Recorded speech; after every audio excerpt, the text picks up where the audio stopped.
Hey, Supervisor. My name is Kelly Rathman. I'm a licensed clinical social worker in a private practice, and I provide clinical supervision to associates who are working towards licensure, gaining those hours. So, doing a lot of mentorship and guidance about how to be a therapist. And I thought I would hop on here today to talk about this theme that has come up this week that I think is really interesting. And the theme is resistance and the parallel process of resistance that may show up in a client that then will show up in a supervisee. And then how do we as supervisors address that? So it came up in this came up in a sort of thematic way with one of my clients this week, where we were talking about resistance and how we respond to resistance in our lives, and the ways in which we can maybe tune in to the more subtle signs of resistance. And I mean resistance when I'm talking about it with a client. They're talking about things that happen in their life that show up as resistance, that they feel like they need to maybe push through because they want some kind of an outcome, right? And so talking about how sometimes it works, sometimes it doesn't work. When do we sort of use discernment to either push through resistance because maybe there's something important about getting stronger and getting to the other side of something, versus being in flow and accepting that there's resistance showing up for a reason, and we maybe need to ease off, pause, check in with ourselves, something like that, right? So that was in the context of a client session that came up this week. And then I was talking with a colleague, and we were in consultation, and we were talking about this theme of resistance. It was coming up again. It was coming up in a more personal way for my colleague. And I started thinking about it with well, how do I kind of work with this with my supervisees? So the way that it shows up with supervisees is they come to me in supervision. They talk about a client who's maybe resistant. And we talk about, well, what's happening? What does that even mean when a client is resistant? I mean, I imagine that there are some therapists out there who may or may not be listening, who are sort of put off by this word resistance. There's a way in which we can use it, I think, negatively when we talk about clients being resistant. It's like we're saying they're not doing what they should be doing. And I think there's something hierarchical or arrogant about us thinking we know better about what a client should or shouldn't do and what they're, resistant to. It's like we say it as if they're resistant to our help. And how dare they be resistant to our help? So that's the way I kind of see it showing up sometimes when supervisees come in feeling frustrated about a client. And it's like, what is really happening here? I mean, if your client is resistant, not doing what you want them to do or what you think would sort of improve their sense of well-being, there's probably some reason for that. For a new therapist, I think what it often brings up in them is, I'm not doing a good enough job as a therapist because my client isn't feeling better, and they're not following my advice. They're not doing the homework. They're not doing the thing that they agreed to do last week. And so maybe that means something about me not being an effective therapist, and that makes me feel bad, right? So then I show up in supervision frustrated at my client for being resistant. And what I think is happening is there's actually this parallel process of a client's presentation, something's not changing or they're having a hard time, but that it's bringing up emotions in the therapist, and the therapist is actually in some resistance. And so I think as a supervisor, I want to highlight that, where's your resistance showing up here? If you cannot be in flow, which I think of as sort of the opposite or the antidote to resistance, and just get curious about what's going on for your client and get unattached to outcomes, you are actually putting yourself in a state of resistance. You're saying something's not happening that should be happening. Either the client's not doing something right or I'm not doing something right. And neither one of those things is acceptable.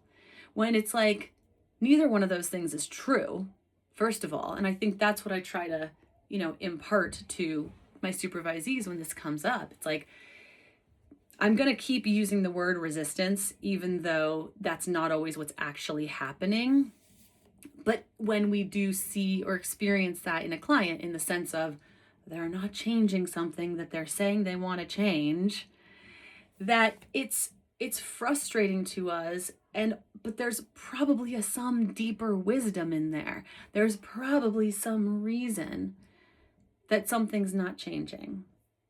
And it's not just because a client is being contrary or like trying to give us a hard time, or they're trying to stay in their own suffering. Like, that is not it. But there may be something there that we don't understand yet. And can we actually stay with it instead of us as the therapist being in resistance to the client in resistance?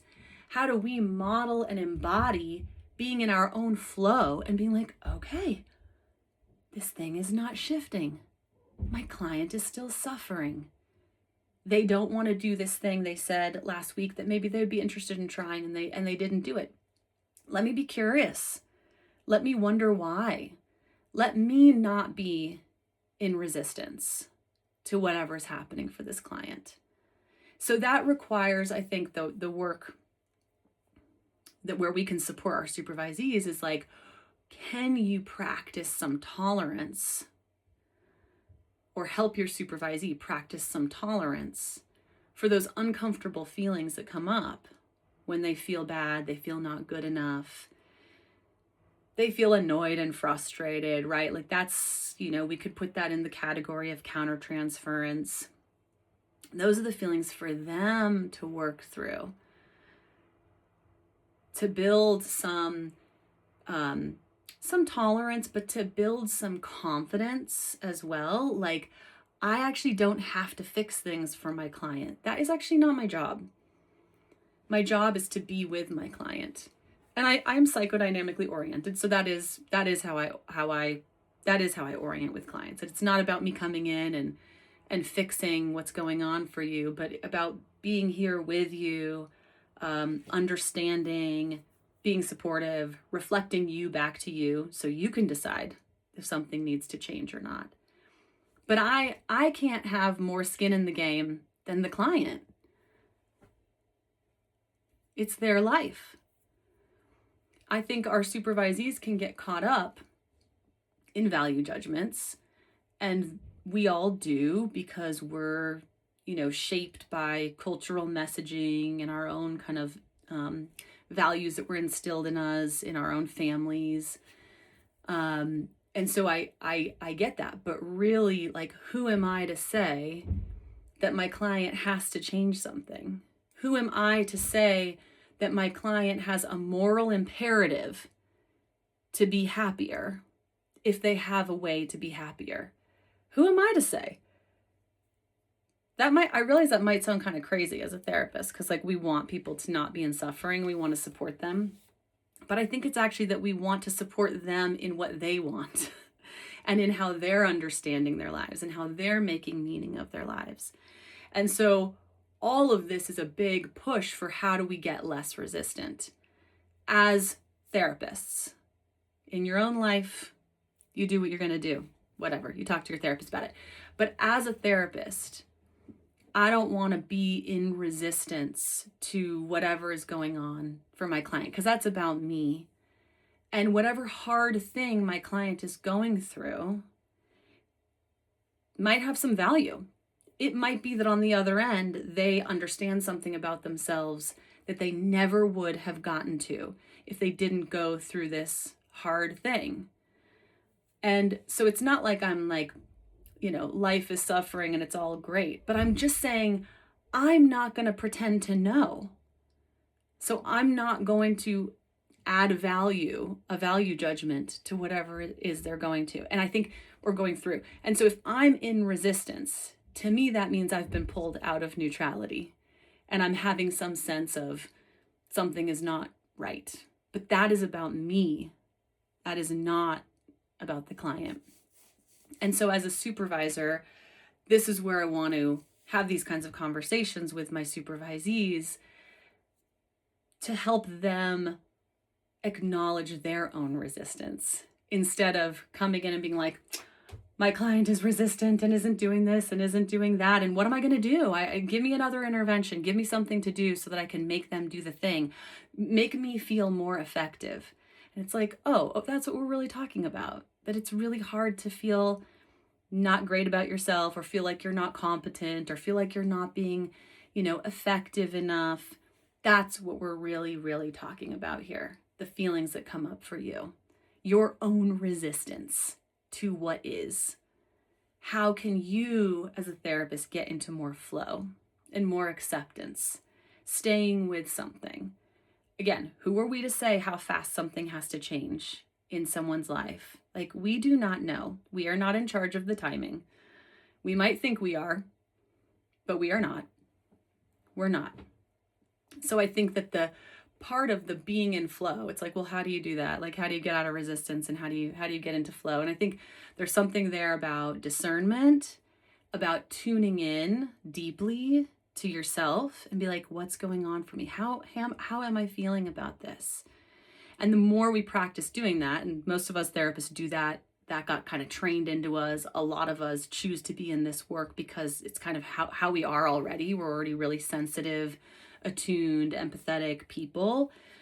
And so the more we can continue to do that within ourselves, the more we can model that for our clients, and that we want them to also do that. How do they get into their tuning in a more, the more that they can kind of tune into what's going on for them, the more those subtle messages of resistance or where I don't want to make a change or where this feels so hard, I don't think I can change, they're going to get it in a more sort of subtle way.